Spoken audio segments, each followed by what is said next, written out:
Hola! Your dream vacation to Hong Kong starts from rupees 74,999 only with GT Holidays, South India's #1 travel brand. யார் இந்த Armstrong அப்படின்னு பார்த்தீங்கன்னா பல பேர் ஆம்ஸ்டாங்கை பற்றி யார் என்னன்னு சொல்லியிருக்காங்க. ஆனால் பெரும்பாலான விஷயம் வந்து ஆம்ஸ்டாங்கை பற்றி வெளியே வரல. பெரம்பூர் ஆம்ஸ்டாங் தான் எல்லாம் நினச்சிட்டு இருக்காங்க. பெரம்பூருக்கு பின்னால் ஆம்ஸ்டாங்க்கு அவரோட பூர்வீகம் ஒன்று இடம் இருக்குது. பூவை மூர்த்தியாரை ஏற்றுக்கொண்ட நபர் வந்து அதுக்கப்புறம் அவருடைய மறைவு ஏற்படுது. பூவை மூர்த்தியார் மறைவு ஏற்பட்டோன்னே அப்படியே இந்த பக்கம் வராரு. புரசை ரங்கநாதன் அவருடைய தொடர்பு ஏற்படுது. அவர் தொடர்பு ஏற்பட்ட உடனே என்ன ஆயிடுதுன்னு கேட்டால், பூந்தமல்லி, திருவள்ளூர் டிஸ்ட்ரிக்ட், விளாங்காடு பாக்கம், பெரம்பூர்ன்ற ஒரு புரசிவாக்கத்துக்குள்ளே இந்த பக்கம் கால் வச்சுறாரு. தேசிய கட்சியோட மாநில தலைவர். நீங்கள் எந்த பத்திரிகையிலையாவது ஆம்ஸ்டாங்கோட அறிக்கைகளை பார்த்துருக்கீங்களா? பார்த்துருக்கவே மாட்டேன். குறிப்பாக அதில் சொல்ல வேண்டியது என்னன்னா, இது வரைக்கும் அவர் பத்திரிகையாளரை சந்திச்சதே கிடையாது. அவர் வளர்ச்சி முழுவதுமே poster banner cut out, poster banner cut out, இதுலேயே தான் அவர் வளர்ச்சி. அந்த பக்கம் ஆம்ஸ்டாங் உள்ள ஃபீல்டுக்குள்ளே வரும்போது பிரேமில் இருந்த ரவுடி தான் என்னோட தனசேகர். அந்த பக்கம் பார்த்தீங்கன்னா Malaikkan Selvam, gate Rajendran, gate Ramamoorthy, boxer Vadivelu, இவங்க எல்லாருமே இந்த பக்கம் இருக்கும்போது எல்லா ரவுடிங்களுமே ஆம்ஸ்டாங்க்கு தெரியும். அப்போ ஆரம்பத்துலேருந்தே ஒரு பப்ளிக் வியூ என்ன ஆயிடுச்சுன்னு கேட்டால், அவரும் ஒரு பிரபல ரவுடி போல இருக்கு அப்படின்ற ஒரு சித்தாந்தத்தை கொண்டு வந்துட்டாங்க. உன்னை பகுஜன் சமாஜ் கட்சியில் நான் சேர்த்து விடுறதுக்கு கூட்டிகிட்டு போகிறேன் வா அப்படின்னு சொல்லிட்டு இவரை கூட்டிட்டு மாயாவதி கிட்ட கூட்டிட்டு போறாரு. இடுமன்றவர் தான். இவர்கிட்ட இருக்க ஒரே விஷயம் அவங்களுக்கு பிடிச்சிருச்சு. இவர் வந்து அம்பேத்கரிசத்தை வந்து முழுக்க ஃபாலோ பண்ண ஆரம்பிச்சிட்டார். உடனே அந்த 2007 வந்து ஆம்ஸ்டாங்க்கு அந்த பகுஜன் சமாஜ் கட்சியோட மாநில தலைவர் பொறுப்பை கொடுக்குறாங்க. ஆரம்பத்துலேருந்தே ஆம்ஸ்டாங்க்கு வந்து ரியல் எஸ்டேட் தான் ரொம்ப ஆர்வம். இதை வந்து யாரும் மறுக்கவே முடியாது. சென்னை டி நகர்லலாம் வந்து அவர் ரியல் எஸ்டேட் பண்ணதெல்லாம் நம்ம காரில் வந்து சாண்ட்ரோ கார் வந்துட்டு இந்த இடம் பார்ட்டியை கொண்டு வந்து காட்டுறது, இந்த வேலையெல்லாம் பண்ணியிருந்தார். இப்போ சமீப காலத்தில் அவர் என்ன பண்ண ஆரம்பிச்சிட்டாரு அப்படின்னா, கௌரி சங்கர்னு ஒருத்தர் இருக்கார். அவர் யாருன்னா நம்ம ரங்கநாதன் இருக்காரு, அவருடைய உறவினர். அவரும் இவரும் பார்ட்னர்ஷிப்பில் பல லிட்டிகேஷன் ப்ராப்பர்ட்டி எடுத்து பண்ண ஆரம்பிச்சிட்டார். ஆற்காடு சுரேஷ் ராமரோ, ஆற்காடு சுரேஷ் தம்பி பொன்னை பாலு வந்து லட்சுமி ரூபா கிடையாது. அண்ணனுக்காக தம்பி ரிவெஞ்ச் எடுத்து போடுறதுக்கு ஃபைனான்சியல் வேணும். ஏன்டா ஆம்ஸ்டாங் எங்கேயோ இருக்காப்புல. இப்போ ஆம்ஸ்டாங்கு 2 எதிரி, தனசேகரன், ஆற்காடு சுரேஷ். இப்போ இவங்க 2 பேருமே பிரைம்ல இல்லாத போயிட்டாங்க. இப்போ ஆம்ஸ்டாங்கை கொல்றாங்கன்னா இதோட பின்னணி என்ன? ஓடி போன உருவத்தையும் சரண்டரான உருவத்தையும் பார்க்கும்போது மேட்ச் ஆகலை என்று நான் சொல்லலை. ஆம்ஸ்டாங் கூட இருக்க ஆயிரக்கணக்கான வழக்கறிஞர்கள் தான் சொல்றாங்க. திரும்ப என்ன சொல்றாரு, சரண்டரானவங்க யாருமே உண்மையான குற்றவாளிகள் கிடையாது. அதை தான் அவரும் சொல்றாரு. இதை தான் வந்து முதல்வரும் சொல்லியிருக்காரு. ஆதம் தமிழ் நேயர்களுக்கு அன்பு வணக்கம். இன்று நம்மோடு பத்திரிகையாளர் திருமிகு விமலேஸ்வரன் அவர்கள் உள்ளார். வணக்கம் விமல் சார். வணக்கம். கடந்த வெள்ளிக்கிழமை தலைநகரம் சென்னையில் ஒரு மிக கோரமான ஒரு படுகொலை சம்பவம் நடந்திருக்கு. கொலை செய்யப்பட்ட நபர் ஒரு சாதாரண நபரே கிடையாது. ஒரு தேசிய கட்சியினுடைய மாநில தலைவர். வட சென்னையில் ரொம்ப ஒரு மிக முக்கியமான முகம். பெரம்பூரில் எங்கே பார்த்தாலும் அவருடைய பேர் இல்லாத போஸ்டர், அதுக்கப்புறம் சுவர் விளம்பரம், பேனரை பார்க்க முடியாது. அந்தளவுக்கு ஒரு புகழ்பெற்ற மனிதர் தான் பிஎஸ்பி தமிழ்நாடு தலைவர் ஆம்ஸ்டாங் அவர்கள். அவருடைய படுகொலை என்பது அந்த ஃபோட்டோலாம் பார்க்கும்போது ஒரு கோரமான சம்பவம். இன்று அதிகாலை தான் அவருடைய உடல் நல்லடக்கம் ரெடில்ஸ் பக்கத்தில் நடந்திருக்கு.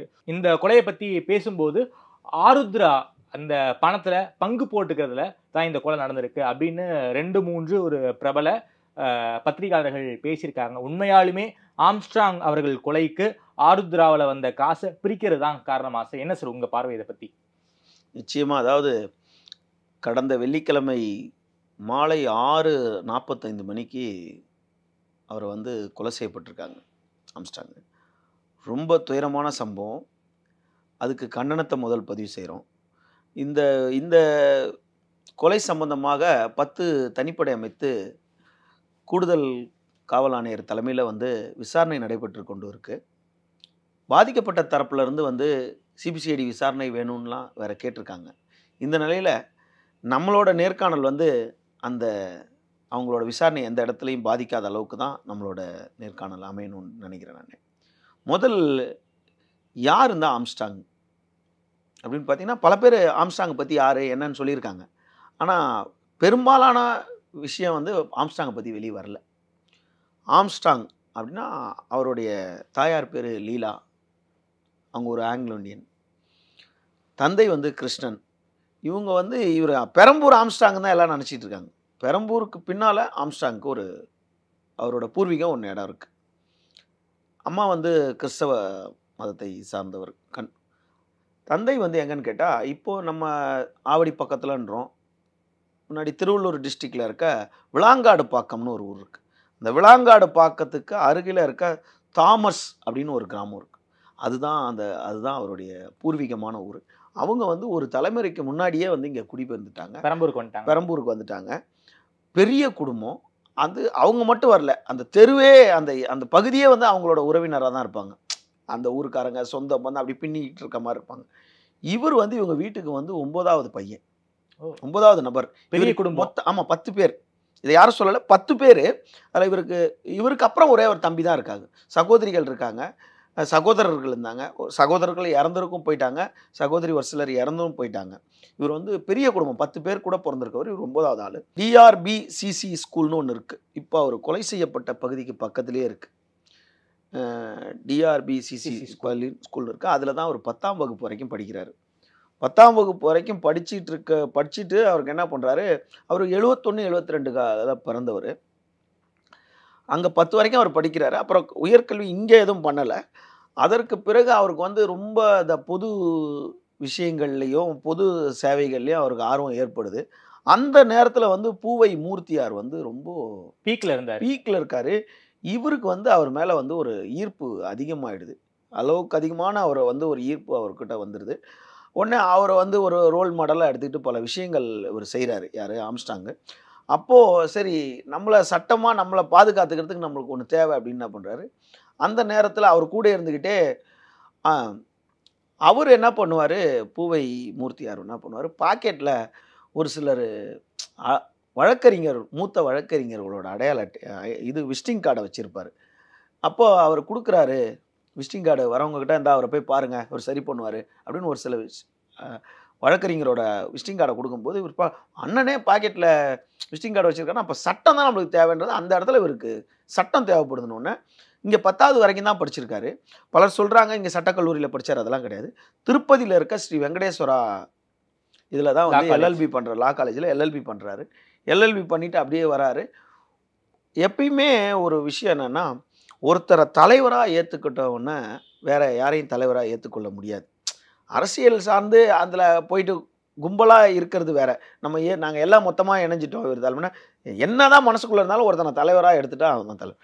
அப்போ அவருக்கு வந்து பூவை மூர்த்தியாரை ஏற்றுக்கொண்ட நபர் வந்து அதுக்கப்புறம் அவருடைய மறைவு ஏற்படுது. பூவை மூர்த்தியார் மறைவு ஏற்பட்டோன்னே அப்படியே இந்த பக்கம் வராரு. ஒரு நல்ல ஃபுட்பால் பிளேயர், அது இல்லாமல் நல்ல பாக்ஸர். ஃபுட்பால் பிளேயர், நல்ல பாக்ஸர் அவர்.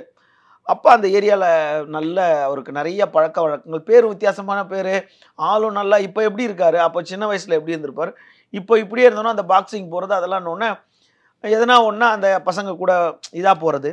அப்போது ரங்கநாதன், புரசை ரங்கநாதன், புரசை ரங்கநாதன் அவருடைய தொடர்பு ஏற்படுது. அவர் தொடர்பு ஏற்பட்ட உடனே என்ன ஆகிடுதுன்னு கேட்டால், அவர் வந்து பல வேலைகள் அப்போது பண்ணுறாரு. அவர் கூடயே ஒரு வலதுகரமாக அவர் கூடயே இருக்கிறாரு.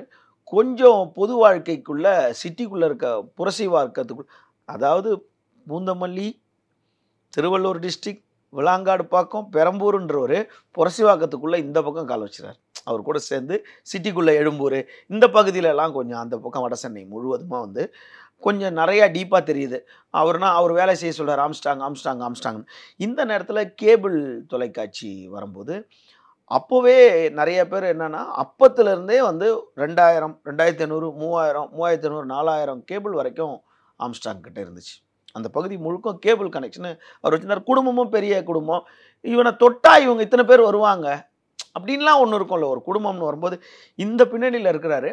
அப்போ வந்து இவர் என்ன பண்ணுறாரு, சரி அம்பேத்கர் இயக்கத்தை பார்க்குறாரு. உடனே 2006ஆம் ஆண்டு வந்து நேற்று கூட ஒருத்தர்கிட்ட சந்தித்தோம், அவர் தான் அதை கூட போய் ரிஜிஸ்டர் பண்ணி கொடுத்தவர். 2006ஆம் ஆண்டு வந்து பெரம்பூர்லேயே வந்து டாக்டர் பீமாராவ் தலித் அசோசியேஷன் ஒரு அசோசியேஷனை ஓப்பன் பண்ணுறாரு. அது யூத் வெல்ஃபேருக்காக, யூத்து யங்ஸ்டருங்களை கொண்டு வந்து வச்சுட்டு டாக்டர் பீமாராவ் தலித் அசோசியேஷன் ஒன்று உருவாக்கி அது இளைஞர்களை சேர்த்துட்டு நீங்கள் உதாரணம் பார்த்தீங்கன்னா மெட்ராஸ் படத்தில் கடைசியாக போயிட்டு அந்த பசங்களாம் எப்படி கிளாஸு எடுக்கிறது பாடம் நடத்துறது அந்த ஏரியாவில் இது மாதிரி பண்ணுறது அந்த மாதிரி ஒரு டீம் அப்படியே அந்த தெருவை இணைச்சிட்டு பக்கத்து தெருவை இணைச்சிட்டு இப்படியே வரும்போது என்ன ஆகிடுறாங்க அங்கே வந்து சமூகம் சார்ந்து வர ஆரம்பிச்சிடுறாங்க. இப்போ இந்த நேரத்தில் தான் வந்து என்ன பண்ணுறாரு, சரி நம்ம தான் இவ்வளோ செல்வாக்கு அரசியல் செல்வாக்கு இருக்குமே, அவருக்கு ரங்கநாதனுக்காக நம்ம எவ்வளோ மேன் பவர் வேணால் சப்ளை பண்ணுறோம், ஒரு கூட்டத்துக்கு எது வேற பண்ணுறோம் அப்படின்னும் போது அந்த நேரத்தில் தான் ஆம்ஸ்ட்ராங் நீங்கள் முதல்ல கேள்வியில் சொன்ன மாதிரி ஆம்ஸ்ட்ராங்க்கு வந்து இந்த நிமிஷம் வரைக்கும் ஊடகம் எந்த ஊடகமும் அவருக்கு மாநில கட்சி அவர் அதாவது மாநில தலைவர், ஒரு தேசிய கட்சியோட மாநில தலைவர். நீங்கள் எந்த பத்திரிகையிலையாவது ஆம்ஸ்ட்ராங்கோட அறிக்கைகளை பார்த்துருக்கீங்களா? பார்த்ததில்லை. பார்த்துருக்கவே மாட்டேங்க. ஏன்ட்டா இதில் குறிப்பாக இதில் சொல்ல வேண்டியது என்னென்னா, இது வரைக்கும் அவர் பத்திரிகையாளரை சந்தித்ததே கிடையாது. ஆனால் எல்லா பத்திரிகையாளரும் நெருக்கமாக இருக்காங்க, பழக்கமாக இருக்காங்க. அவர் பத்திரிகையாளர் சந்திச்சோ ஒரு பெரிய அறிக்கைகளோ அவர் விட்டது கிடையாது. ஆமாம். இந்த நேரத்தில் அவருடைய அவர் வளர்ச்சி முழுவதுமே போஸ்டர் பேனர் கட் அவுட் இதுலேயே தான் அவர் வளர்ச்சி. அந்த பக்கம் வடசென்னை எந்த தெருவில் திரும்பினாலும் ஒரு கல்யாண வீடு, ஒரு பிறந்தநாள் வீடு, எதாக இருந்தாலும் ஒரு போஸ்டர், ஆம்ஸ்ட்ராங் போஸ்டர் இருக்கும். இப்படியே வந்துக்கிட்டு இருக்கும்போது 2006 தான் இந்த அசோசியேஷனை ஓப்பன் ஆரம்பிக்கிறாங்க, டாக்டர் பீமராவ் தலித் அசோசியேஷன். அதே 2006 வந்து உள்ளாட்சி தேர்தல் வருது. இந்த உள்ளாட்சி தேர்தல் நேரத்தில் என்ன பண்ணுறாரு, சரி நம்மளே நிற்கலாமே எலெக்ஷனில், நம்ம தான் இன்னொருத்தர் வேலை பார்க்குறோம் அப்படின்னு சொல்லிட்டு அவர் ரங்கநாதன்ட்ட போய் சொல்கிறார். அண்ணே, நேற்று வரைக்கும் இன்று அதிகாலை வரைக்கும் அவரோட இறுதி சடங்கில் கூடயே இருக்காரு. ஏண்டா ஒரு வகையில் தம்பி மாதிரியே இருக்கலாம், வலதுகரமாக இருக்கலாம், அவர்னால இவர் வளர்ந்துருக்கலாம், இவர்னால அவருக்கு பல காரியம் சாதிக்கலாம். ஆனால் அவர் வேறு சமூகம், இவர் வேறு சமூகம். இருந்தாலும் ரங்கநாதன் வந்து எப்பயுமே ஒருத்தன் நம்ம கிட்ட இருந்து பிரிஞ்சு போகிறான் அப்படின்னா அவன் வளரக்கூடாதுன்னு நினைக்கிறவங்க தான் நிறைய பேர் இருப்பாங்க. ஆமாம். அது வந்து ரங்கநாதனுக்கும் இல்லை, ஆம்ஸ்ட்ராங்க்கும் இல்லை. ரங்கநாதனுக்கு இல்லைன்றதை இப்போ நான் அந்த விரிவத்தில் சொல்லிட்டேன், ஆம்ஸ்ட்ராங்க்கு இல்லைன்றதை அடுத்தது நான் உங்களுக்கு சொல்கிறேன். இப்போ என்ன பண்ணுறாரு, சமீபத்தில் ஆம்ஸ்ட்ராங்குடைய மகள் பர்த்டே, அதில் வந்து ரங்கநாதன் கடைசி வரைக்கும் இருக்கார். அந்த வீடியோக்கெல்லாம் பார்க்கும்போது இப்போ அவர் நல்லடக்கத்தில் கூட இருக்கார். ஏன்னு கேட்டால் அப்போ என்ன பண்ணுறாரு, சரி நம்ம கூட இருந்தானே. ஒரு சிலர் இந்த விசுவாசத்தை மறக்க மாட்டாங்க, நன்றியை கொள்றவங்க இல்லாமல் விசுவாசம். அவர் என்ன பண்ணுறாரு, இவருக்கு மறைமுகமாக பல உதவிகள் பண்ணுறாரு. சமூகம் வேறையா இருந்தாலும் மறைமுகமாக பல உதவிகள் பண்ணி கவுன்சிலர் எலெக்ஷனில் அப்போ அவருக்கு சின்னம் ஒதுக்கப்படுது. அந்த சின்னம் வந்து யானை சின்னமாக ஒதுக்கப்படுது 99வது வார்டில்.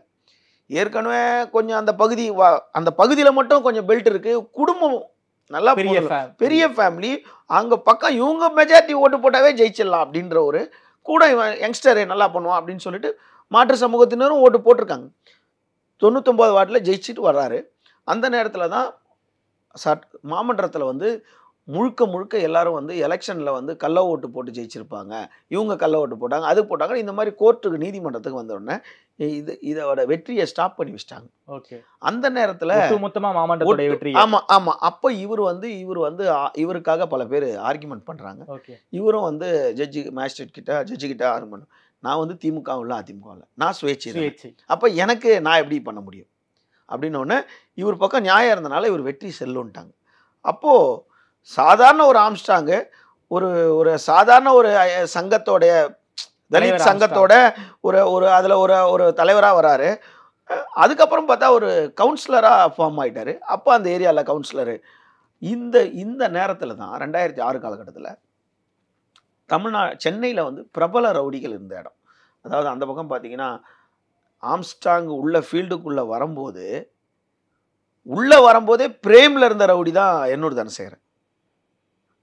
ஆம்ஸ்ட்ராங் உள்ள என்ட்ரு ஆகும்போதே பிரேமில் இருக்கிறார் அவர் தனசேகரன். ஆமாம். அந்த பக்கம் பார்த்தீங்கன்னா Malaikkan Selvam, gate Rajendran, gate Ramamoorthy, boxer Vadivelu, இவங்க எல்லாருமே இந்த பக்கம் இருக்கும்போது எல்லாருக்குமே மேன் பவர் ஜாஸ்தியாக இருக்காங்க. ஆம்ஸ்ட்ராங்ன்றது பேர் கரெக்டு தான், ஆம்ஸ்ட்ராங் தான். அதனால ஆம்ஸ்ட்ராங்ன்ற அந்த பேருக்காக என்ன பண்ணுறாங்க, எல்லா ரவுடிங்களுமே ஆம்ஸ்ட்ராங்க்கு தெரியும். எல்லா ரவுடிகளும் ஆம்ஸ்ட்ராங்க்கு நல்லா தெரியும். ஆனால் ஆம்ஸ்ட்ராங் எங்கேயோ யாரையும் கத்தி எடுத்து கொலை பண்ணலை, யாரையும் வெட்டலை, எங்கேயும் செலித்தனம் பண்ணல.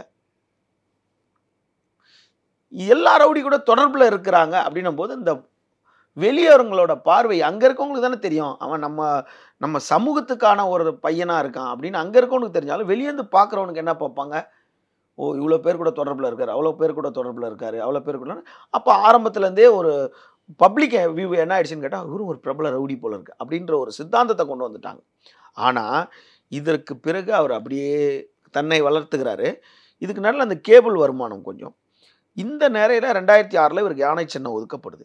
இதுக்கு முன்னாடி வந்து இவங்க உறவினர்லாம் வந்து டிராவல்ஸ்க்கு வச்சிருந்தாங்க அப்படின்னு நம்ம கேள்விப்பட்டோம். ஆனா அது உறுதிப்படுத்த ஆனா லாரி ஏஜென்ட்டா இருந்திருக்காங்க அவங்க உறவினர். அப்ப இவர் தான் போய் அவங்க கணக்கெல்லாம் பார்ப்பாரு. லாரி ஏஜென்ட் கணக்கெல்லாம் பார்க்கும்போது, அப்ப அந்த சால்ட் கோட்டால சிமெண்ட் இறங்குறது, போறது, லாரி பெரம்பூர் லோடிங் அன்லோடிங்கும் போது அவங்க கிட்ட நார்மலா பேசக்கூடிய ஹிந்தி நல்லா பேசக்கூடிய நபர் தான் ஆம்ஸ்ட்ராங். ஹிந்தி நல்லா பேசக்கூடியனோன்னா இவர் வந்து ஒருத்தர் வராரு. அவர் பேர் இடும்பன். எப்பவுமே வரலாறு ஏற்றி விட்டவங்களை மறக்கடிக்கப்படும். அதனால அவர் பேரை நம்ம பதிவு பண்றோம். இடும்பன் அவர் பேர். அவர் வர்றாரு, இங்க வா. பகுஜன் சமாஜ் கட்சின்னு ஒரு கட்சி இருக்கு.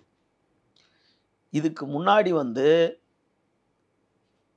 தேவநாதன் ஒருத்தர் தலைவராக இருந்திருக்கார். அதற்கு அப்புறம் வடலூர் சாமிதுரைன்னு ஒருத்தர் தலைவராக இருந்திருக்கார். மூணாவது ஜேம்ஸ் ராஜன் ஒருத்தர் தலைவராக இப்போ இருக்கிறார். உன்னை பகுஜன் சமாஜ் கட்சியில் நான் சேர்த்து விடுறதுக்கு கூட்டிகிட்டு போகிறேன் வா அப்படின்னு சொல்லிட்டு இவரை கூட்டிகிட்டு மாயாவதி கிட்ட கூட்டிகிட்டு போகிறார். இந்த இடும்பன்றவர் தான். அங்கே போகும்போது அதுக்கு முன்னாடி தான் வந்து ஆம்ஸ்ட்ராங்கோட கூட பிறந்த ஒரு அண்ணன் வந்து பேங்க்ல யூபியில் வேலை பார்க்குறாரு. அங்கே பேங்க் ராபரியில் வந்து நக்ஸலைட் வந்து அவங்க அண்ணனை சுட்டு கொன்னுடுறாங்க. சுட்டு கொன்ன உடனே அவங்க அண்ணன் வந்து இவர் வந்து அவங்க மாயாவதி கிட்ட சொல்கிறாரு, நான் அந்த மாதிரி எங்கள் அண்ணன் வீட்டுக்கு அவர் தான் பெரியவர், இப்போ அவர் இறந்துட்டார், குடும்பம் இப்போ என் தலைமையில் வந்துச்சு, இப்போ பொருளாதாரம்னு இருக்க கூட போன அக்கா தங்கச்சிலாம் இருக்காங்க, அதனால் நீங்கள் எதனா பொறுப்பு கொடுத்தீங்கன்னா அதெல்லாம் என்னால் செயல்பட முடியுமான்னு வேறு தெரில. அப்போ இவர் கண்ணோட்டம் நானுக்கு நம்மளை தலைவராக போட்டாங்கன்னா நம்ம செலவுலாம் நம்ம தானே பண்ணணுமே அப்படின்ற ஒரு பாயிண்டில் அவர் வராரு. அப்போது இவர்கிட்ட இருக்க ஒரே விஷயம் அவங்களுக்கு பிடிச்சிருச்சு. இவர் வந்து அம்பேத்கரிசத்தை வந்து முழுக்க ஃபாலோ பண்ண ஆரம்பிச்சிட்டார். ஃபாலோ பண்ண ஆரம்பித்தோடனே இது அவங்களுக்கு ரொம்ப அம்பேத்கர் இதை பற்றி பிடிச்ச உடனே இவங்க ஒரு புத்தகங்கள்லாம் இந்த புத்தகங்கள்லாம் படிக்கிறீங்களா இதெல்லாம் வந்து அவர் டீட்டெயிலாக சொல்கிறாங்க. உடனே 2007 காலகட்டத்தில் அப்போது வந்து 2006 வந்து சைதாப்பேட்டை தொகுதியில் அதாவது ஜேம்ஸ் ராஜன் இருக்கும்போது சைதாப்பேட்டை தொகுதியில் வாசுதேவன் ஒருத்தர் தென்சென்னை நாடாளுமன்ற உறுப்பினராகவே நின்னார். அப்போ என்ன பண்ணுவார், அவர் ஃபைனான்சியல் பெரிய லெவலில் தயாநிதி மாறன் அப்போ இங்கே இந்த பக்கம் வரும்போது அவர் என்ன பண்ணுவார், யானையிலலாம் பிரச்சாரத்துக்கு வருவார் வாசுதேவன். அவரும் இறந்துட்டார். உடனே அந்த 2007 வந்து ஆம்ஸ்ட்ராங்க்கு அந்த பகுஜன் சமாஜ் கட்சியோட மாநில தலைவர் பொறுப்பை கொடுக்குறாங்க. 2007 கொடுத்துட்டு இப்போ 2024 வரைக்கும் பார்த்தீங்கன்னா 17 வருஷம் அவர் இருந்திருக்கார். அவர் தான் தலைவர். ஆமாம். அந்த 17 வருஷத்தில் அதான் வடிவேல் சொல்கிற மாதிரி கால் வைக்கிற இடத்தெல்லாம் கண்ணி வெடி வைக்கிறான்ற மாதிரி எவ்வளோ பேர் ஆம்ஸ்ட்ராங்குக்கு கம்ப்ளைண்ட் கொடுத்துருப்பாங்க. அது எல்லாத்தையும் அவங்க புறந்தள்ளிட்டாங்க. ஏன்னு கேட்டால் இவர் உடனே 2008 2009 வந்து என்ன பண்ணுறாரு, மாயாவதி இங்கே கூட்டிகிட்டு வர்றாரு. தமிழகத்துக்கு ஒரு 5-6 முறை கூட்டிகிட்டு வந்த பெருமை வந்து ஆம்ஸ்ட்ராங்க்கு. அவர் இப்படியே போயிட்டு இருக்கும்போது 2011 காலகட்டத்தில் அப்போதுலேருந்தே வழக்கறிஞர் கூட வரவங்களுக்கு அதை படிங்கன்னு சொன்னோன்னு ஆம்ஸ்ட்ராங்கோட பர்சனல் டீட்டெயில் பார்த்தீங்கன்னா தனக்கு ஒரு விஷயம் தெரியலன்னா அந்த விஷயம் தெரிஞ்சவங்கள ஒரு ட்ராக் வச்சுருப்பார். சட்டம் தெரியறதுக்கு ஒருத்தருக்கு வச்சுருப்பார். டக்குன்னு ஃபோன் பண்ணி அண்ணா இதுக்கு என்ன செக்ஷன் வரும், இதுக்கு பெயில் போடலாமா, இதுக்கு ஏபி போடலாமா இப்படின்னு கேட்குறது. பௌத்தத்தை பற்றி கேட்கணுன்னா ஒருத்தர் வச்சுருப்பார். ஸ்போர்ட்ஸை பற்றி தெரிஞ்சுக்கணுன்னா ஒருத்தர் வச்சுருப்பாப்புல. அதாவது இன்டலெக்சுவல் மேன் பவரை தன்னை சுற்றி வச்சுருப்பார். அது இல்லாமல் என்ன பண்ணிட்டாரு, இப்படி முழுக்க இருக்கும்போது 2011 இவர் தான் பெரம்பூரில் இதாகிட்டார்ல. அப்போ கொளத்தூர் தொகுதியில் வந்து இப்போது இருந்த முதல்வர் மு.க. ஸ்டாலின் வந்து அங்கே எம்எல்ஏ போட்டி போடுறார். அப்போது அந்த இடத்துல வந்து சைதை துரைசாமி அதிமுகவில் வந்து போட்டி போடுறாரு. அப்போ போட்டி போடும்போது பகுஜன் சமாஜ் சார்பில் வந்து ஆம்ஸ்ட்ராங் போட்டி போடுறார். ஆம்ஸ்ட்ராங் போட்டி போடும்போது இப்போது வந்து முதல்வர் வந்து அப்போ எவ்வளோ ஓட்டில் ஜெயிக்கிறாரா, 2194 ஓட்டில் தான் வெற்றி பெறுறார். ஆனால் ஆம்ஸ்ட்ராங் அப்போ வாங்கியிருக்க ஓட்டு வந்து 3885 ஓட்டு வாங்கியிருக்காரு. அந்த 3800 ஆம்ஸ்ட்ராங்னு ஒரு கேரக்டர் இல்லைன்னா ஒன்று இவர் ஜெயிச்சிருக்கணும் அப்படின்ற மாதிரி பேச ஆரம்பித்தாங்க.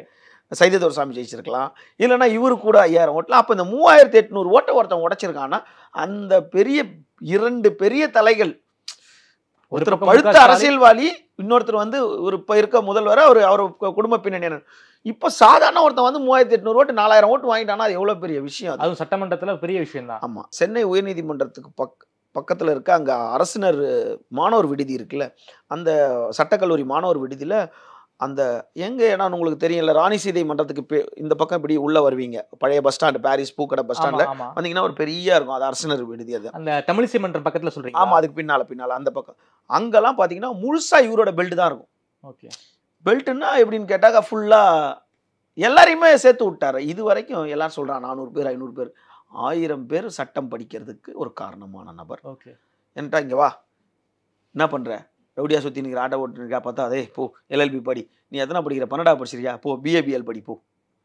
இப்படி எல்லாரையும் விட்டு இந்தா அது பண்ணாதீங்க இது பண்ணாதீங்கன்னு சொல்லி சட்ட பக்கம் இறக்கி விட்டோன்னே இங்கே வந்து என்ன பண்ணுறது, ஹைகோர்ட்டில் வந்து வலுவாக வந்து மாற்று சமூகத்தினர் உருவாக ஆரம்பிச்சிட்டாங்க. இங்கே ஒரு ஈகோ வருது. இதுக்கு பின்னால் வந்து நீங்கள் இதை ஆராய்ஞ்சு பார்த்தீங்கன்னா பல விஷயம் இருக்கும். இப்போ நான் சொல்கிற விஷயத்த அங்கே இருக்க ஒருத்தர் ஏற்றுக்கொள்ளாமல் இருக்கலாம். ஆனால் ஒரு விஷயத்தினால அவ்வளோ பெரிய கலவரம் நடக்கலை. பல விஷயங்கள், அதாவது ஹாஸ்டலில் மெஜாரிட்டி நாங்கள் தான் அப்படின்ற ஒரு மெஜாரிட்டி இருக்கும். அங்கே ஒரு பெண்ணை வந்து இந்த சமூகத்தின் பெண்ணை வந்து அந்த சமூகத்தில் இருக்கவங்க வந்து கொச்சைப்படுத்தினதாகவும் ஒரு கலவரம். இந்த மாதிரி பல விஷயங்கள் சேர்ந்து பிரிவினைவாதம் வரும்போது ஆம்ஸ்டாங் என்ன பண்ணுறாரு, கலவரம் நடக்குது, இதுக்கு பின்னணி ஆம்ஸ்டாங் தான் இருக்கிறாரு அப்படின்னு சொல்லிட்டு அப்போது குற்றச்சாட்டுக்கெல்லாம் வந்துச்சு. இந்த மாதிரி பல பேரை ரவுடிங்களை வந்து ஸ்டூடெண்ட்டை வந்து பிளாக் பேண்ட் ஒயிட் ஷர்ட்லாம் கொடுத்து ஆம்ஸ்டாங் வந்து கலவரத்தை அனுப்பிச்சிட்டாருன்னு. அப்போது வந்து ஒரு அடிஷ்னல் கமிஷனராக ஒருத்தர் இருந்தார். ஜாயிண்ட் கமிஷனராக முன்னாள் இருந்த கமிஷனராக சென்னை கமிஷனராக இருந்த ஏகே விஸ்வநாதன் இருக்கார். அதிமுக பீரியட் நடக்குது. அப்போ இந்த கலவரத்துக்கு பின்னணியில் சசிகலாவும் அவங்களோட நாலேஜும் கொஞ்சம் உள்ள இருக்கு. ஜேசி வந்து சேஷசாயி சார் இருக்காருன்னு நினைக்கிறேன். ஆமாம், அது என்னால் உறுதியாக தெரியல. ஆனால் ஏகே விஸ்வநாதன் ஜாயிண்ட் கமிஷனர். இவங்க 2 பேரையும் வந்து நீதிமன்றம் என்ன சொல்லுது, நீங்கள் வந்து ஏன் இந்த 2 அதிகாரியும் சஸ்பெண்ட் பண்ணலை, இந்த 2 அதிகாரியும் ஏன் சஸ்பெண்ட் பண்ணக்கூடாது அப்படின்னு கேட்டோன்னே உடனே முதல்வர் ஜெயலலிதா வந்து இவங்க 2 பேரையும் சஸ்பெண்ட் பண்ணுறாங்க. இவங்க 2 பேருமே சுப்ரீம் கோர்ட் போயிட்டு அந்த சஸ்பெண்டை ரிவோக் பண்ணிட்டு இங்கே வராங்க. இந்த கேஸ் நீண்ட காலம் நடக்குது. இது சம்பவம் வந்து 2011 சம்பவம் நடக்குது. இந்த சம்பவம் நடந்துட்டு இருக்கும். இந்த கேஸில் நிறைய பேர், இவங்க சைடில் ஒரு 15 பேர், அவங்க சைடில் வந்து இந்த கேஸ் நடந்துகிட்டே இருக்குது. பீமாராவ் தலித் அசோசியேஷன் ஸ்டார்ட் பண்ணும்போது அவருக்கு வந்து 35 வயசு ஆகுது. அதுக்கு பிறகு அவர் வந்து கரெக்டாக 40 வயசு 37-38 வயசுலேயே வந்து அவர் வந்து மாமன்ற உறுப்பினராகவே இருக்கிறாரு. 41 வயசில் இந்த கலவரம் நடக்குது. இந்த கலவரத்தோட வழக்கு வந்து ஒரு 5 ஆண்டு 6 ஆண்டுகள் நடந்துக்கிட்டே இருக்கு. இந்த நேரத்தில் என்ன பண்ணுறாங்க, இவரால் பாதிக்கப்பட்டு இவர் கூட அந்த வழக்கில் சேர்த்தவங்க ஒரு 10 பேரும், எதிர்த்தரப்பினர் ஒரு 10-15 பேர் மேலேயும் வழக்கு போட்டிருந்தாங்க. அப்போது வந்து சும்மா நீதிமன்றத்துக்குள்ளே நடந்து போனவங்க வந்தவங்க வழக்கறிஞர்கள் கூட பலர் தாக்கப்பட்டாங்க. ஒரு சிலர் உரிமைக்காக அங்கே போராட்டின பிரச்சனை இருக்கும். இது வந்து பெரிய சர்ச்சை, தமிழகத்திலே ஒரு பிரச்சனை நடந்துச்சு. அப்போது வந்து என்ன பண்ணுறாரு, இதை மைண்டில் வச்சுக்கிட்டு காவல்துறை வந்து அவர் மேலே ஆம்ஸ்டாங் மேலே நமக்கு தெரிஞ்சு ஒரு 7 வழக்குகள், கொலை முயற்சி இதெல்லாம் கூட வழக்குகள்லாம் இருந்துச்சு. இப்போ அது இல்லைன்றாங்க. அதாவது செம்பியம், இப்போ அவர் கொலை செய்யப்பட்ட இடத்துல செம்பியம் காவல் நிலையத்தில் 2 வழக்கு, திருவிக்கா நகரில் ஒரு வழக்கு, கோயம்பேட்டில் ஒரு வழக்கு, இந்த மாதிரி வழக்குகள் இருந்துச்சு. இப்போ அந்த வழக்கெல்லாம் முடிச்சுட்டாங்க அப்படின்னு நம்ம கேள்விப்பட்ட தகவல் தான் அது. இதுக்கு நடுவில் என்ன ஆயிடுச்சுன்னு கேட்டால், இவர் வந்து என்ன பண்ணுறாரு, முழுக்க பௌத்தத்தை தழுவுறாரு. அப்போது மாயாவதி அடிக்கடி கூட்டிகிட்டு வர்றது, இந்த போன்ற நேரத்தில் என்ன பண்ணுறாரு, முக்கியமான விஷயம், இது வந்து யாருக்கும் தெரியாத விஷயம். 1897 அயோத்திதாச பண்டிதர் வந்து புத்த விகாரன்றது, இது வந்து நிச்சயமாக வந்து இது வந்து வெளியே தெரிய வேண்டிய விஷயம். 1897 புத்த விகாரன்றத அயோத்திதாச பண்டிதர் வந்து பெரம்பூரில் துவங்குறாரு. ஆமாம், ஒரு புத்த விகார் தொடங்குறாரு. ஆமாம். ஆனால் அந்த புத்த விகாரை வந்து இவர் வந்து அது ஆவணங்கள் அடிப்படையில் கண்டுபிடிக்கிறார். அந்த கல்வெட்டின் அடிப்படையில் கண்டுபிடிக்கிறாரு. கண்டுபிடிச்சி அந்த ஏரியாவில் போகும்போது அது முழு ஆக்கிரமிப்பாக இருக்குது. இந்த ஆக்கிரமிப்பை நான் வந்து எப்படி இதை வந்து நான் அகற்றுவதுன்னு இறங்கும் போது என்ன பண்ணுறாரு, ஏற்கனவே இந்த வழக்குகளும் இவருடைய பேரும் வந்து இந்த ரவுடின்ற பாயிண்டில் கொண்டு வந்தோன்னா இவர் நீதிமன்றத்துக்கே போகிறார். என் பேரில் ரவுடி சேர்க்கக்கூடாது, ஹெச்எஸ் லிஸ்ட்லேருந்து என் பேரை எடுங்க அப்படின்னு நீதிமன்றத்தில் போயிட்டு நீதிபதி மாண்புமிகு நீதிபதி சுபாவோ ஏதோ சம்திங் பேர், அவங்கக்கிட்ட வந்து இதை வந்து வித்ட்ரா பண்ணுறாங்க, இவர் பேரை ரிமூவ் பண்ணுங்கன்ட்டு. அதுக்கப்புறம் இந்த வழக்குகள்லாம் ஒன்றா முடிக்கிறார். அவர் வந்து அந்த புத்த விகாரை அதை போய் தேடும்போது அங்கே முழுக்க மாற்று சமூகத்தினர் எல்லாருமே வந்து அங்கே ஒரு வியாபார ஸ்தலமாக அது ஒரு மார்க்கெட்டாக ஆகிடுச்சு. அப்போ அந்த இடத்த திரும்ப நம்ம இறங்கினா இவ்வளோ பேர் பகை ஒன்று, நான் வந்து ஆக்கிரமிப்பில் இறங்குறேன்னு சொல்லிட்டு என்ன வந்து பிரச்சனை வரும். இப்போ இது என்ன பண்ணலான்றதை அவர் உடனே முடிவு பண்ணுறாரு. பண்ணிவிட்டு சரி தென்னிந்திய புத்த விகார். இதுதான் வந்து அயோத்திதாச பண்டிதர் பண்டிதர் ஆரம்பிச்ச பேரு. சார்ந்த அதே பேரை அதே பக்கத்தில் ஒரு இடத்த வாங்கி 2015ஆம் ஆண்டு ஜனவரி மாதம் குறிப்பிட்ட ஏதோ ஒரு தேதி சம்திங் தெரியல, அந்த தேதியில் வந்து தென்னிந்திய புத்த விகார்னு அதே பேரை ரிஜிஸ்டர் பண்ணி ஆம்ஸ்டாங் அங்க வந்து ஒரு புத்தர் கோயில் ஒன்று இருக்கு, அதை சொல்றீங்களா? ஆமாம், புத்த விகார் ஸ்டார்ட் பண்ணி இப்போது கடந்த இப்போதான் சில மாதங்களுக்கு முன்னாடி தான் ஜனவரி மாதம் தான் 125ஆம் ஆண்டு வந்து அதை பண்ணார். இது வந்து அவருடைய ஆம்ஸ்டாங்கோட வாழ்நாளில் இது ஒரு மைல்கல் தான். அவரோட வாழ்நாளோட அச்சீவ்மெண்ட்டே இதுதான். அச்சீவ்மெண்ட் அவர் வாழ்ந்திருந்தாருன்னா சொல்லியிருக்கலாம், வாழ்க்கை இல்லை அப்படின்னும் போது இதுதான் அவரோட பெரிய அச்சீவ்மெண்ட். அதாவது அயோத்திதாச பண்டிதர் 1897ஆம் ஆண்டு துவங்கினதை அதை கண்டுபிடிச்சி அந்த இடத்த மீட்க முடியலன்னு இன்னொரு இடத்துல கொண்டு வந்து அதே தென்னிந்திய புத்த விகார் அப்படின்னு ஓப்பன் பண்ணி 2015 ஸ்டார்ட் பண்ணி இப்போ இந்த ஆண்டு ஜனவரி மாதம் வந்து 125ஆவது ஆண்டு வந்து அவர் விழா எடுத்தார். இதுதான் அவருடைய சாதனைகளில் ஒரு பெரிய சாதனை. இந்த நேரத்தில் இப்படியே போய்கிட்டு இருக்கு, வரவங்க படிக்க வைக்கிறாரு அப்படிலாம் போட்டுறேன். ரெண்டாவது, ஆரம்பத்துலேருந்தே ஆம்ஸ்டாங்க்கு வந்து ரியல் எஸ்டேட் தான் ரொம்ப ஆர்வம். இதை வந்து யாரும் மறுக்கவே முடியாது. ஏன்னா நானே 2002 காலம் 2003 காலத்தெல்லாம் சென்னை டி நகர்லலாம் வந்து அவர் ரியல் எஸ்டேட் பண்ணதெல்லாம் நம்ம காரில் வந்து சாண்ட்ரோ கார் வந்துட்டு இந்த இடம் பார்ட்டியை கொண்டு வந்து காட்டுறது, இந்த வேலையெல்லாம் பண்ணிட்டு இருந்தார். இப்போ சமீப காலத்தில் எல்லாரும் வந்து அவர் என்ன பண்ண ஆரம்பிச்சிட்டாரு அப்படின்னா, கௌரி சங்கர்னு ஒருத்தர் இருக்கார். அவர் யாருன்னா நம்ம ரங்கநாதன் இருக்காரு, அவருடைய உறவினர். மருமகனா அப்படின்னு எனக்கு தெரியும், ஆனால் உறவினர். அவரும் இவரும் பார்ட்னர்ஷிப்பில் பல லிட்டிகேஷன் ப்ராப்பர்ட்டி எடுத்து பண்ண ஆரம்பிச்சிட்டாங்க. அதில் வந்து வியாசர்பாடியில் கூட ஒரு 1.5 வருஷத்துக்கு 2 வருஷம் முன்னாடி ஒரு 14 கிரவுண்டு ஒரு மார்வாடி இடத்த எடுத்து லிட்டிகேஷன் எடுத்து அதை பண்ணாங்க. அதுக்கப்புறம் இப்போ பெரம்பூர்லேயே ஒரு 2 கிரவுண்டு எடுத்து பண்ணாங்க. ஆல்ரெடி இந்த கௌரி சங்கர் பேர்லையும் இவர் பேர்லையும் ஆவடி மோரே ஒரு வழக்கும், அந்த வழக்கில் கூட கௌரி சங்கர் அவர் பேரும் அதில் இருந்ததா எனக்கு நினைவு. ஆனால் அவரும் வந்து கம்பல்சரி வந்து இந்த பிஸ்னஸில் இறங்கி பிரச்சனைக்குரிய இடத்துல போய் பஞ்சாயத்து பண்ணி செட்டில் பண்ணுறதா. லிட்டிகேஷன் தான் என்ன, லிட்டிகேஷன் ப்ராப்பர்ட்டினா என்ன, அது வந்து பிரச்சனைக்குரிய இடமா இருக்கும். அந்த பிரச்சனைக்குரிய இடத்த வந்து நம்ம எடுத்து அதை தீர்வு காணணும்னா நமக்கு மேன் பவர் வேணும், மணி பவர் வேணும், மசில் பவர் வேணும், எல்லாமே இருக்கணும் அதில். அப்போ நீங்கள் வந்து போகிறீங்க, இந்த இடம் வந்து 1 கோடி ரூபாய் இடங்க, இது இப்படி அபகரிச்சு இதாக இருக்குங்க, சரி நம்ம வந்து ஒரு 20 லட்சத்தை போட்டு அதை எடுத்து டாக்குமெண்ட்டை கிளியர் பண்ணி அவனுக்கு இவனுக்கு இவ்வளோ, அதில் இவ்வளோ உள்ளே யாருனா இருக்கானா அவனை எடுத்து அவனுக்கு யாரா செட்டில் பண்ணி கொடுக்க, இந்த டாக்குமெண்ட்டுக்கு இவ்வளோ வரி கட்டுறேன் இவ்வளோ பண்ண, இந்த மாதிரி லிட்டிகேஷனில் பல வகைகள் இருக்குது. இந்த மாதிரி விஷயங்கள்லாம் ஆம்ஸ்டாங் பண்ணிக்கிட்டு இருந்தார். ஒன்று, இதுக்கு நடுவில் அந்த கேஸ் வந்து அவர் மேரேஜே பண்ணிக்கல. இந்த கேஸு, இந்த போராட்டம், ஃபேமிலி, இந்த ஓரியன்டெல்லாம் அவர் மேரேஜுக்குள்ளே என்ன வரல. இது எல்லாத்தோட நம்ம ஒரு விஷயத்தை சொல்லணும்னா, ஆம்ஸ்டாங் தனி மனித ஒழுக்கமான நபருன்றது மட்டும்தான் நம்ம வந்து நம்மளால் உறுதியாக சொல்ல முடியுது. ஏன்னா அவர் அப்படியே வரும்போது 2016ஆம் ஆண்டு கடுமையான புயல் சென்னையில் டிசம்பர் மாதத்தில், அந்த புயல் ரொம்ப பெரிய புயல், கரண்ட்டெல்லாம் ஒரு 3-4 நாள். அந்த நேரத்தில் வந்து அவர் அதுக்கு ஒரு 6 மாதங்களுக்கு முன்னாடி தான் அவருடைய வழக்கு விடுதலை ஆகுது. இந்த இடத்த தான் நம்ம கவனிக்கணும், எதுக்கு டைனாமிக் லீடர்னு சொல்கிறாங்கன்றத. அப்போ எதிர்த்தரப்பு 10 பேர், இவங்க 10 பேர், இப்போ 10 பேர் நம்பர் நான் டிஜிட்டல் சொல்கிறேன்னா கூடுதலாக கூட இருக்கலாம். அப்போ எதிர்த்தரப்புனா அந்த கேஸ் விட்ரா போனோன்னே விடுதலை ஆகிடுச்சு.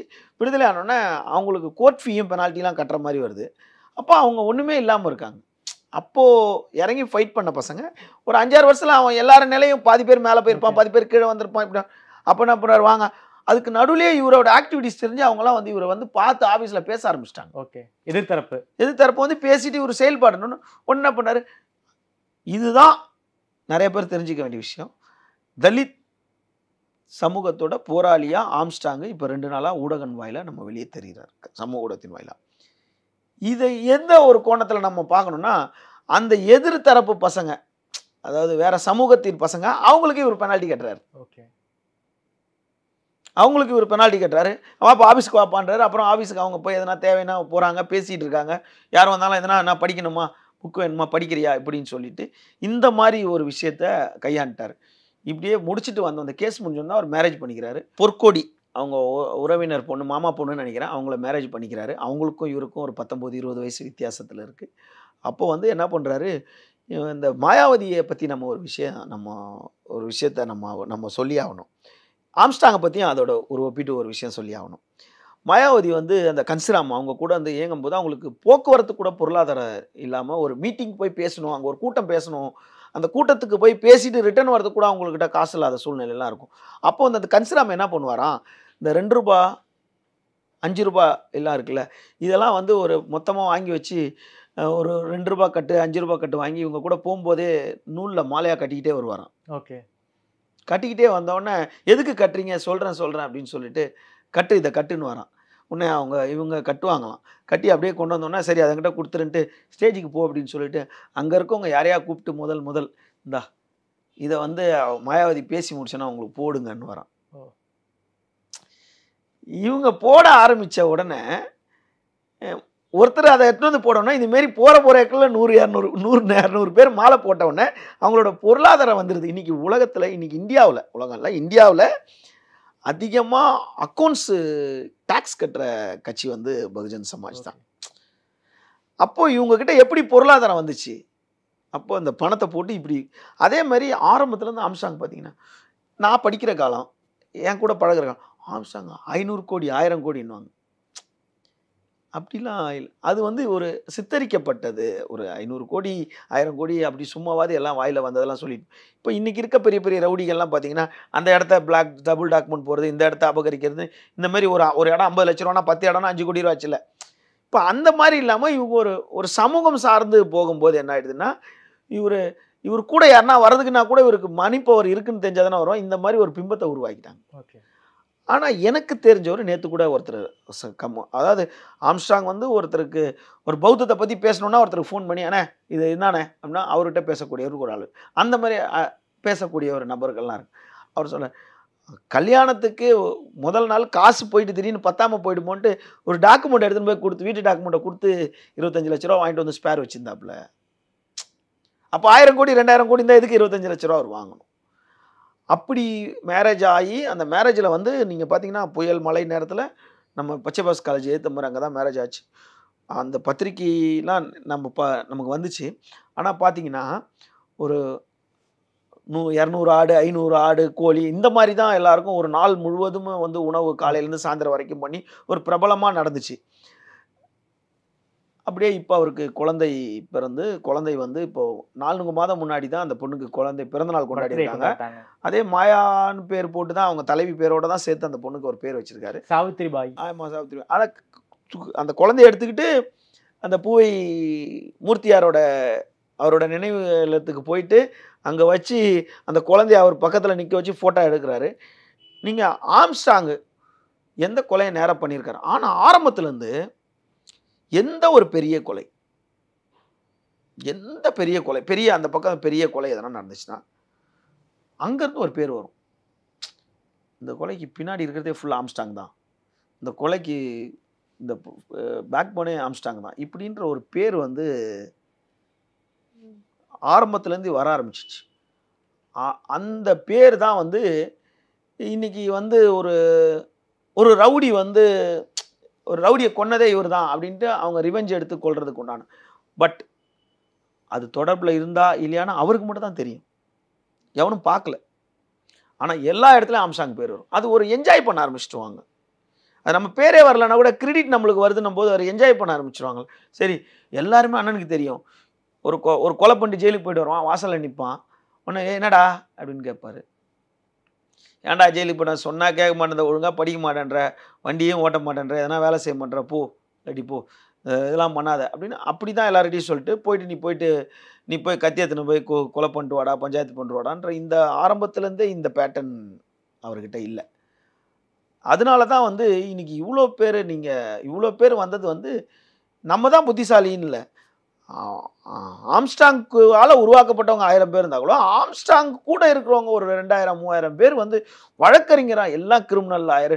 அதில் எல்லா வழக்கறிஞருமே கோர்ட்லேயே ப்ராக்டிஸ் பண்ணுறவங்களும் சொல்ல முடியாது. அதில் பாதி பேர் கோர்ட்டுக்கு வெளியே ஸ்டேஷன் பஞ்சாயத்துகள் அந்த மாதிரி போகிறவங்களும் இருக்காங்க. நீங்கள் ஆம்ஸ்ட்ராங் பார்த்தீங்கன்னா இந்த 2011 காலத்துக்கு முன்னாடியே 2010 காலகட்டத்திலேருந்து இப்போ எடுத்திங்கன்னா இந்த 14 வருஷம் 15 வருஷத்தில் எல்லா நீதிமன்றத்திலையும் பிஎஸ்பி டீம்னே ஒரு டீம் உருவாயிட்டாங்க. இப்போது நமக்கே ஒரு கேள்வியாக இருக்குது, அடுத்து யாருன்னா பிஎஸ்பி தலைவராக வந்தால் ஆம்ஸ்ட்ராங் மாதிரி செயல்பட முடியுமா? ஏன்னு கேட்டால் ஆம்ஸ்டாங்க்கு எந்த ஊடகம் சப்போர்ட்டுமே இல்லை.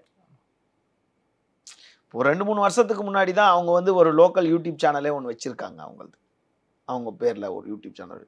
ஏன்டா அந்த இடத்துல இவ்வளோ பேர் செத்து போனோன்னு நிறைய பேர் இப்போ ஊடகத்தில் என்ன போடுறாங்க, இப்படிலாம் ஒருத்தன் இருந்திருக்கானா, எங்களுக்கு தெரியாமல் போச்சு, இப்படி ஒரு தலைவர் இருந்திருக்காரா எங்களுக்கு. ஆக்சுவலாக பார்த்தீங்கன்னா ஒரு ஃபங்க்ஷனுக்கு வராரு, ஒரு குழந்தை அப்படியே குழந்தை கூட டான்ஸ் ஆடுறாரு, இன்னொரு குழந்தைய வாயோட முத்தம் கொடுக்குறாரு. இயற்கையாக பார்த்தீங்கன்னா இதுதான் ஒரு பிம்பமாக இருக்குது. ஆனால் உள்ளுக்குள்ளே வந்து ஒரு டெரராக வெளியே வந்து சொல்ல ஆரம்பிச்சிட்டாங்க. இதுக்கு நடுவில் 2023 ஆகஸ்ட் 18 ஆற்காடு சுரேஷ்னு ஒருத்தரை கொலை பண்ணுறாங்க. பட்டினப்பாக்கத்தில் கொலை பண்ணுறாங்க. ஆற்காடு சுரேஷோட இறப்பில் வந்து ஆம்ஸ்டாங்கோட செயல்பாடு இருக்குது அப்படின்ற மாதிரி ஒரு குற்றச்சாட்டு அங்கே சுற்றி வலம் வந்துச்சு. காரணம், அது வலம் வர்றதுக்கு காரணம் என்னென்னா, ஆம்ஸ்டாங்கோட கூட இருந்த தென்னு என்ற தென்னரசோட தம்பி தான் பிரபல ரவுடி பாம் சரவணன். பாம் சரவணனோட அண்ணன் தான் தென் என்ற தென்னரசு. தென்னரசு வந்து ஆம்ஸ்டாங்கோட வலதுகரம். தென்னரசு வந்து அவர் காவேரிப்பாக்கத்தில் வந்து தென்னரசை வந்து கொலை செய்கிறாங்க. அவர் மனைவி அவங்க அம்மாலாம் கூட இருக்கும்போதே காரில் ஏறும்போதே கல்யாணத்துக்கு போனால் கொலை பண்ணுறாங்க. அந்த கொலை வந்து ஆற்காடு சுரேஷ் தான் ப்ரமோட் பண்ணுறது. இப்போ தென்னனால என்ன பாதிப்பு, எனக்கு நம்பிக்கையானவன் நம்ம கூட இருந்தவன் ஒரு தம்பி மாதிரி இருந்தவன் இறந்துட்டானே, அவனை கொண்டுட்டானேன்னு ஆம்ஸ்டாங்க்கு ஒரு கோபம் இருக்க தான் செய்யா. ஆனால் தென்னோட தம்பிக்கு எப்படி இருக்கும், நம்ம அண்ணன் இவ்வளோ பெரிய ரவுடி நம்ம அண்ணனை போட்டுட்டானே ஆமாம் அப்படின்ற ஒரு விஷயம் வந்து பாம் சரவணன் இருக்கு. இப்போ இதெல்லாம் சேர்த்து வச்சு ஆம்ஸ்டாங்கோட 4 வயசு சின்னவன் தான் ஆற்காடு சுரேஷ். ஓகே. ஆற்காடு சுரேஷ் ராமரோ, ஆற்காடு சுரேஷ் தம்பி பொன்னை பாலு வந்து லட்சுமரோ கிடையாது. புரியுதுங்களா? அண்ணனுக்காக தம்பி ரிவெஞ்ச் எடுத்து போடுறதுக்கு ஃபைனான்சியல் வேணும். ஏன்டா ஆம்ஸ்டாங் எங்கேயோ இருக்காப்புல. அதுவும் பார்த்தீங்கன்னா ஆற்காடு சுரேஷ் பிரைம்லேருந்து போய் 2018 19 பிரைம்லேருந்து போயிட்டார். 19க்கு பிறகு அவர் மேலே எந்த ப்ரீவியஸும் கிடையாது. 2023 அவர் செத்து போகிறார் பழைய இதில். அப்போது ஆம்ஸ்டாங்க்கு வந்து ஒரு சிலர் சொல்லுவாங்க அவருக்கு வந்து இன்னொரு தனசேகரன் அவருக்கு அகெயின்ஸ்ட்டு, ஆற்காடு அகெயின்ஸ்ட். ஆனால் அவர் ஆற்காடு செத்து போனோன்னா ஒரு விஷயம் எல்லாருக்கும் அதுலேயும் வருது. என்ன வருதுன்னா, ஆற்காடே ஃபோன் பண்ணி ஆம்ஸ்டாங்கை மிரட்டிட்டாரு, என் விஷயத்தில் தலையிட்டுனா, என் பசங்க விஷயத்தில் என் கிளப் விஷயத்தில் தலையிட்டனா உன்னை போட்டுருவேன் அப்படின்னோடனே, ஆனால் நம்ம கூட இருக்கவனையும் போட்டுட்டான், நம்மளையும் போட்டுருவானா அப்படின்ற ஒரு எண்ணத்தில் ஆம்ஸ்டாங்கை தான் செட்டிங்லாம் போட்டு கொடுத்தது. இப்படின்ற ஒரு பேச்சு வந்து உலா வந்துச்சு. தகவல் ரவுடிகள் மத்தியிலோ ஒரு ஸ்ட்ரீட் ரவுடி கூட ஆற்காடு செத்து போயிட்டானே, ஆமாம்மா கூட ஆம்ஸ்டாங் தான் இந்த எல்லாத்தையும் பண்ணதான், பார்த்துருக்க மாட்டான் இவனும், ஆம்ஸ்டாங் பண்ணுறதுக்கு உண்டான எவிடன்ஸ் இருக்காது. இப்படி ஒரு சித்தரிக்கப்பட்டுருச்சு. இப்போது ஆம்ஸ்டாங்கு 2 எதிரி, தனசேகரன், ஆற்காடு சுரேஷ். இப்போ இவங்க 2 பேருமே பிரைமில் இல்லாத போயிட்டாங்க. இப்போது ஆம்ஸ்டாங்கை கொல்றாங்கன்னா இதோட பின்னணி என்ன? ஆம்ஸ்டாங்க்கு வந்து இப்போ அவனுங்க 8 பேர் சரண்டர் ஆகியிருக்காங்க. 6:45 அவர் வந்து முதல் நாள் நைட்டு 2 மணி வரைக்கும் அந்த இடத்துல இருக்கிறாரு. அவர் வீடு முழுக்க ஜல்லி போடுறதுக்காக கம்பி கட்டுறாங்க, பிளைவுட் கட்டுறாங்க. அப்போ நைட்டு 2 மணி வரைக்கும் இருந்துட்டு போயிட்டு அதுக்கப்புறம் என்ன பண்ணுறாரு, மறுநாள் காலையில் வராரு, காலைல வந்துட்டு போயிடுறாரு, திரும்ப சாயந்தரம் வராரு, ஜல்லி போட்டு அங்கே 6:40க்கு எல்லாருக்கும் பேமெண்ட் கொடுக்குறாரு இந்த கான்ட்ராக்டுக்கு.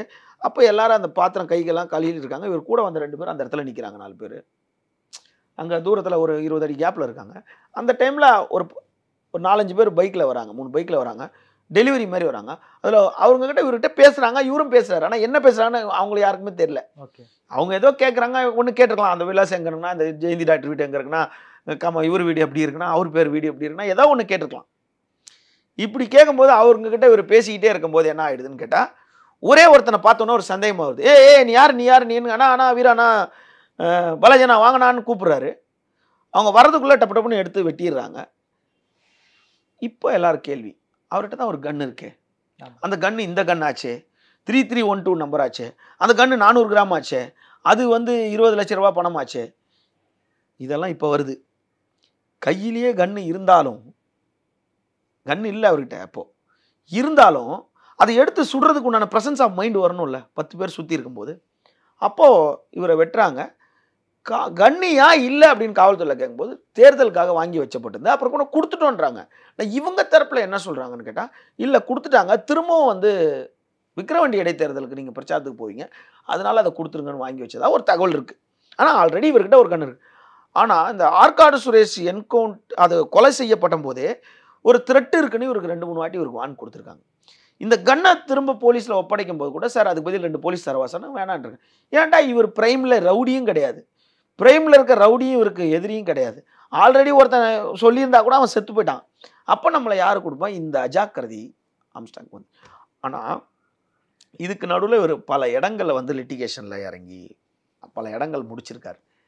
இந்த இடங்களை முடிச்சதுனுடைய பின்னணி எதிர்வினை இல்லாமல் இருக்கும்னு நினைக்கிறீங்களா? லிட்டிகேஷன் ப்ராப்பர்ட்டி, அந்த லிட்டிகேஷன் ப்ராப்பர்ட்டிக்கு உண்டான எதிர்வினை ஒன்று இவருக்கு உருவாகாமல் இருக்கும் வாய்ப்பே கிடையாது. ஒரு சாதாரண அங்கே கை கழுவிட்டு இருக்கவங்களாம் என்ன பண்ணுறாங்க, இந்த சம்பவம் நடக்கும்போது அரைக்கல் 1.5 ஜல்லிலாம் எடுத்து அடிச்சுக்கிறாங்க. அடிச்சோன்னா அவங்க ஓடுறானுங்க. அங்கேருந்து டப்பு டப்புன்னு கல் எடுத்து அடிக்க, எல்லாம் கத்தியோட இருக்கும்போது இவங்களாம் என்ன பண்ணுவாங்க, பாண்டு கொத்தனாலும் கல் எடுத்து அடிக்கணும், உடனே ஓடுறாங்க. உடனே அஸ்ராக்காருக்கு அவர் வராரு, ஒரு 10 ஸ்பெஷல் டீம் போடுறாங்க, தேடுறாங்க. இதில் ஒரே ஒரு விஷயம், 10 ஸ்பெஷல் டீமில் ஒருத்தங்கிட்ட கூட மாட்டல.